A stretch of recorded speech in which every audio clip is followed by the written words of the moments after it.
It is top of the hour, and it's time for Making a Difference. I am your host, CJ Metcalfe.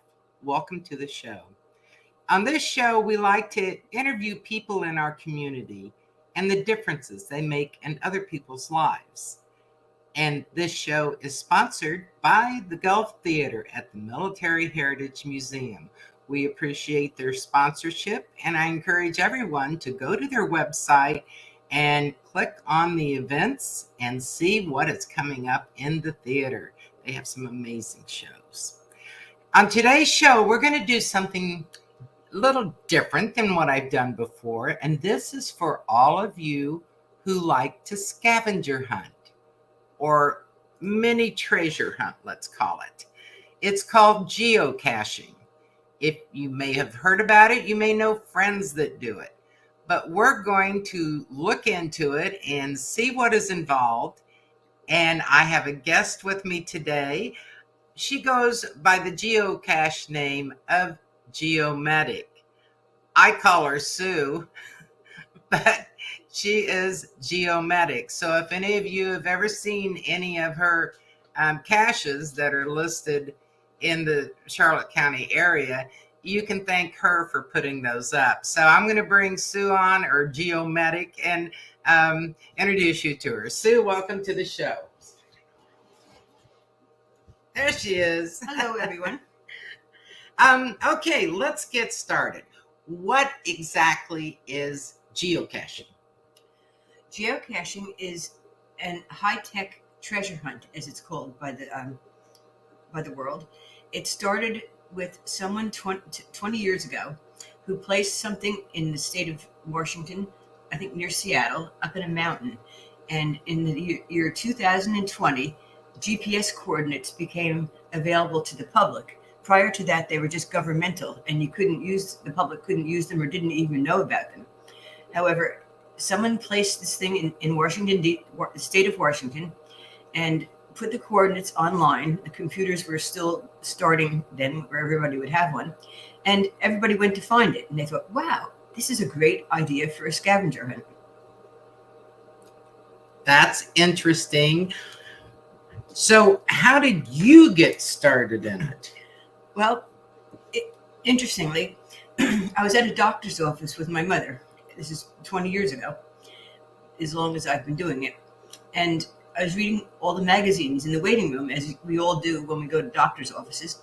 And there was a little teeny tiny article in a National Geographic about geocaching. So I read it and I said, oh, this might be interesting. So I ripped it out of the magazine in the doctor's office. You're who does that. Yes.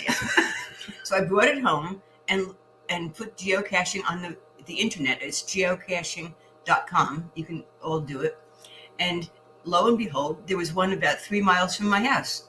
So we went to find it, and we got hooked ever since. That's amazing. By the way, it's spelled Geocaching.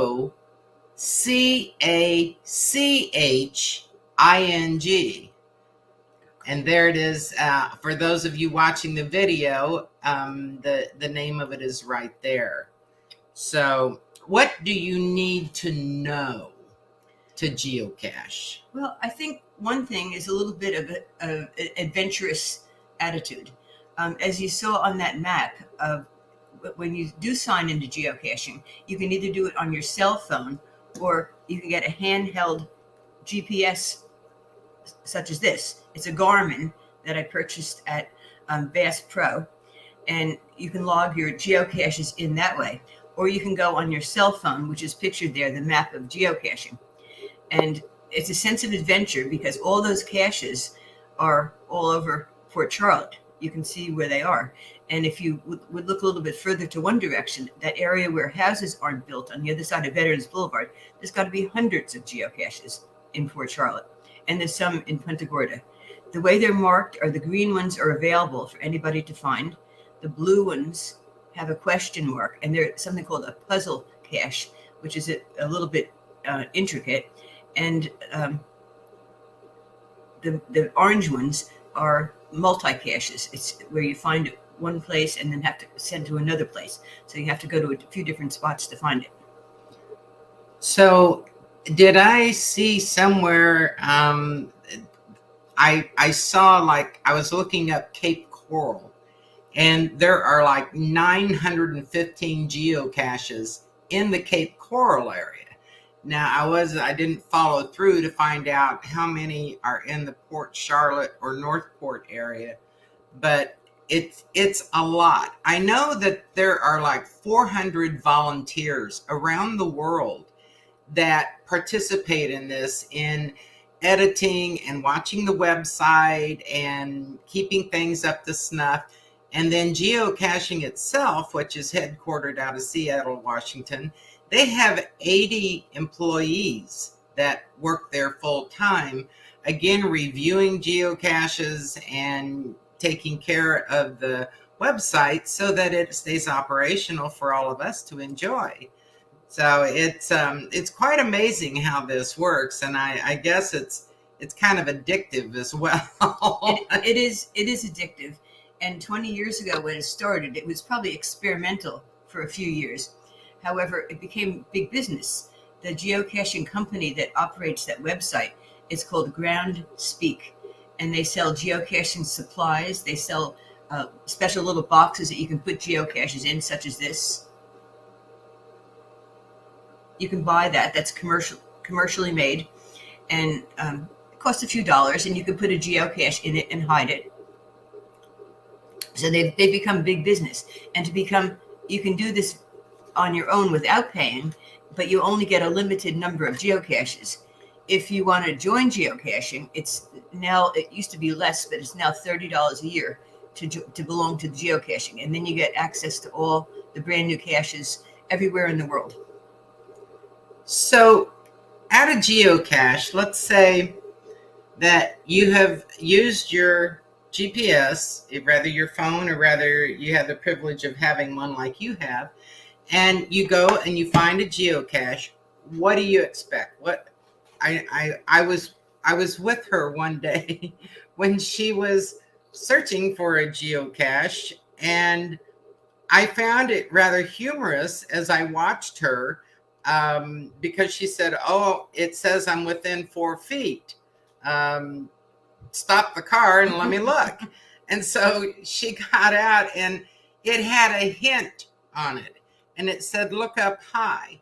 Well, it was right next to a building, a commercial building, and they had a dish extending out from the building.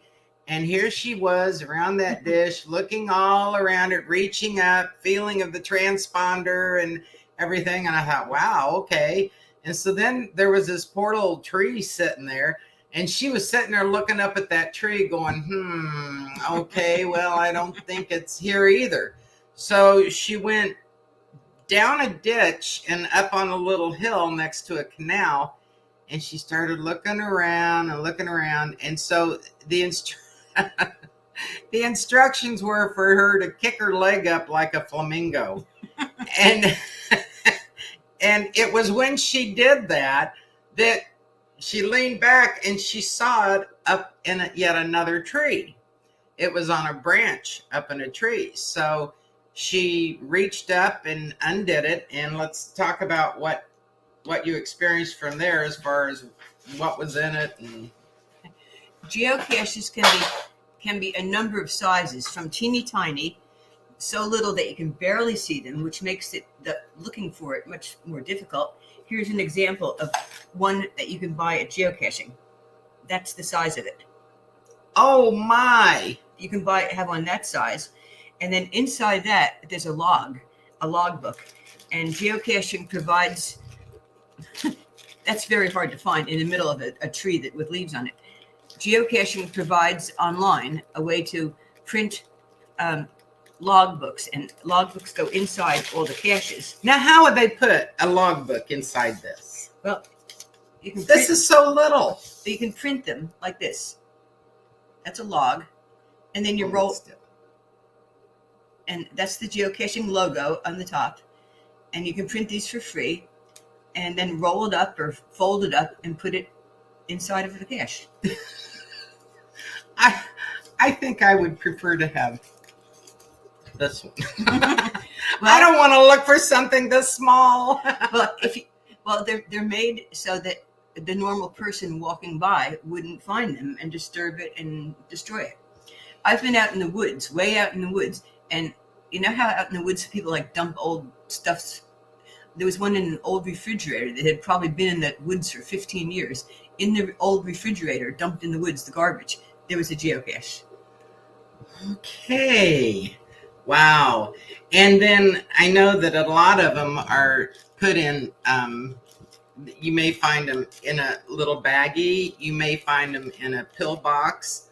To experience this even more, we were in the parking lot of a restaurant, and she said, there's one right nearby here. And I said, she said, well, drive back here to the back of the parking lot. And so we drove back there, and she said, 50 feet away, 20 feet away. She said, keep going in that direction. I just listened to her.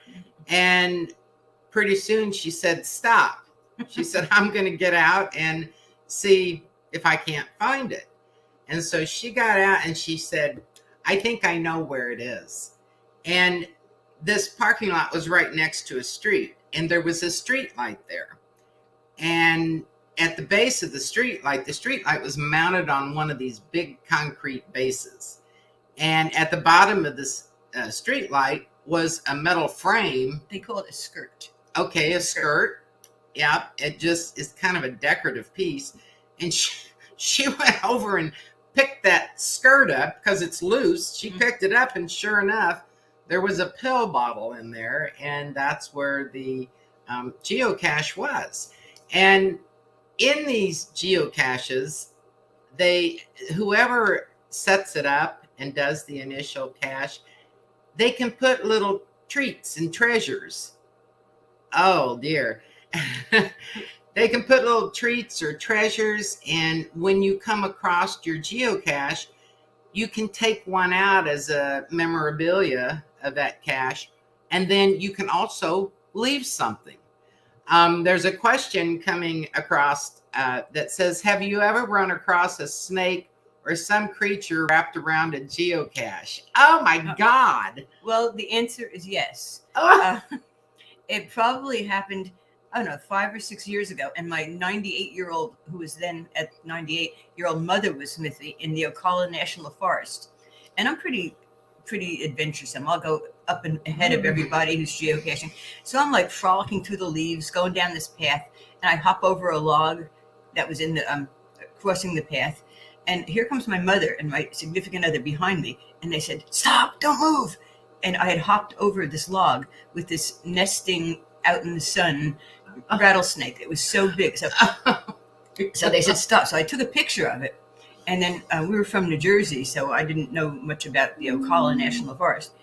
And I took a picture of it. We went to some place for it to eat, and I showed an old Southern boy this picture. And he goes, oh, honey, you could have really gotten killed watching that. So, yes, you have to be careful where you're going.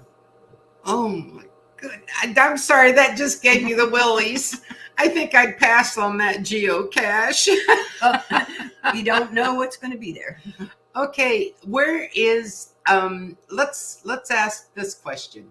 Where is the most unusual geocache that you have found? Some of them are impossible for me at my age to do. There's ones that you have to climb a pole like 50 feet up in the air. What? There's one in Cape Coral that you have to climb up this pine tree. And I could get up part of it, but it kind of freaked me out. I couldn't go any further. I was a little bit afraid. So for me, that was impossible. For a younger person, it would have been possible. There's ones that you have to go on a swing across the water. There's ones that are under bridges. Any place in the world that you can imagine, there's a geocache. There's a geocache. As a matter of fact, CJ has not asked me this question, but this is a worldwide thing, not just the United States. There's geocaches all over the world. I read about one time in Afghanistan, and you had to hire a driver with some kind of RV and go 600 miles out in the middle of the desert and find a geocache that was hidden under something. And people do it. People all over the world find these. You get crazy with it because it's addicting. That is addiction. But they are all around the world. And I know that the geocachers, you will see it on their website if this is something that you're interested in. They have guidelines that they have set forth for you to develop a geocache spot. And sometimes when it's on private property, they want you to ask permission to put one there because, come on, strange people walking around on a piece of property. And on the website itself, again, geocaching.com, they list some of the places where you can put these geocaches, and they're very proud of this. They have listed their space. Yes, there was a geocache that was put in space, and an astronaut, his name's Rick Mastracchico. He entered the geocaching history books when he logs as first to find one of the most exclusive geocaches in existence. It was a geocache hidden 5 years ago aboard the International Space Station. The geocache has orbited 260 miles above the Earth since geocaching pioneer and video game designer Richard Garrett created the geocache in 2008. So can you imagine? They say, again on the website, that we're looking at some pictures of some of the that's cheating. You see that dog? They've got a dog. You can't bury one. It cannot be buried. So I don't know what that dog is doing, but you cannot bury one. It has to be visible. Gotcha. But they say on there that you can put it in space on a planet. I would only assume that's a visual cache, but you have to, find it. But some of the geocaching guidelines are obey the local laws, get permission, choose location wisely. The geocache container, choose the container wisely.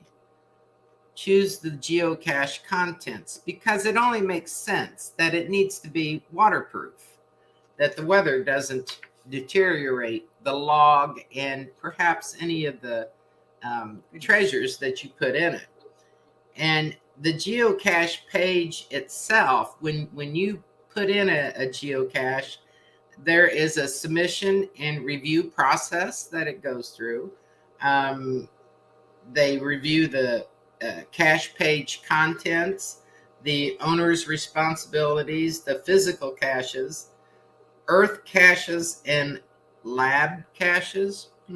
That's interesting. Lab caches is a new concept. It's making it a little bit more intricate, where you have to do certain things to find it. It's kind of new in the geocaching world, but it's great for kids because they have to do one thing and able to find the next step, and it could be like a real half-a-day project. Well, they even have geocaching events. Have you been to one of those? Talk about that. Yes. They have local geocaching events, and they have they call them mega events. People who are geocachers get really hooked on the whole thing of geocaching, and they have mega events you can go to perhaps halfway across the country. I guess they're around the whole world, but there's big ones, and they list them on the website if you wish to attend a mega event. But there's local events, like some of the local geocachers who I've gotten to know here will have an event, and everybody gets together and shares stories and shares what the caches they found. Usually somebody brings donuts and coffee or something, and everybody hangs out, and you can get a point, which is like finding a geocache. One of our local geocachers had an event not long ago, and it was a cleanup event in the Peace River. And we went up off of Riverside Drive in Punta Gorda, and we cleaned up the whole park area, which isn't well used, so it gets kind of cluttered. So there's different reasons to go geocaching. So you guys do some good volunteer work, community volunteer work while you're socializing also. Well, one of the things is one of the rules for geocache is never destroy anything that you've found in the woods. If you see garbage, take it out with you. Just be helpful to your environment. So that is one of the suggested rules that you do. This sounds so interesting. If she gets me hooked on this, I'm but for children, and as something to do when people, we all have visitors that come to Florida, and a lot of times it's very difficult to find enough things to do. And wouldn't this be something that you could do with your family and friends when they come visit you? I would like to maybe try a few of these on my own first, but as I said, you may know of some people who have geocached, and this thing is, as I said earlier, it is worldwide. They have geocaches set up all over the place. I did notice England had a whole bunch of geocaches there. So if you're traveling abroad and looking for something to do, this certainly sounds intriguing. It's a great thing when you travel anywhere. If you're doing a trip halfway across the country, look at on your way. If you're driving, you could stop and get caches. Where you're going, if you fly there, there's caches all over, and it's just something else to do while you're on vacation or traveling. That's amazing. Let's talk about some of the things that you have found in the geocache.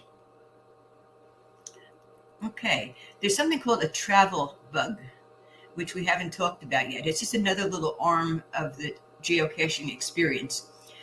You can buy travel bugs, and they're designated by a 6-digit number and letter system. And you can trace them all over the country, all over the world, and their travels. For example, this is the logo for a travel bug. Haven't I see it here? That's the logo for a travel bug, and on that travel bug there's a number, and someone else owns that. I'm not sure where this one owns, but they put that into a geocache. And CJ, if you can flip it around, that little note is attached to us. Do not keep me, take me, log me, drop me into another cache and see where I've been going. And then you log it at the geocaching website. And it's kind of fun to see. I have travel bugs that have traveled 20,000 miles or more, and you name them, and it's like really an interesting, very interesting kind of thing to use travel bugs. Okay, very interesting. Geomedic, we'd like to thank you for being on the show today. We will see all of you next week. Thank you. Bye-bye. Bye.